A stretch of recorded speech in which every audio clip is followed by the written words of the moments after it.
How do you calculate the area of a circle? You calculate the area A of a circle using the formula A equals pi r squared. The area of a circle is a measure of the size of the surface enclosed by the circle itself. Let's take a closer look at the formula A equals pi r squared. It turns out that the only variable you need in order to calculate the area, A, of a circle is its radius, r.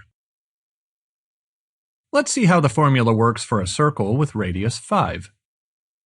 You start by replacing pi with 3.14 and r with 5.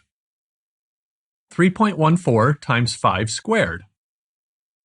If you put these numbers into a calculator, you will find that the area of the circle equals approximately 78.5. Let's take a look at one final example.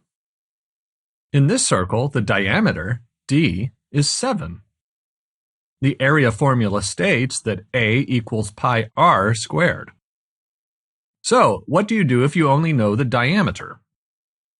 Well, you first have to find the radius from the diameter. Recall that the length of the diameter is just 2 times the length of the radius. Let's divide both sides of the equation by 2. d over 2 equals 2r over 2.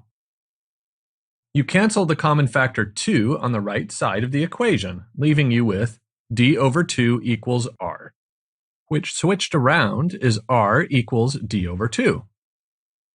If you insert 7 for d, you find that r equals 7 over 2, which is 3.5.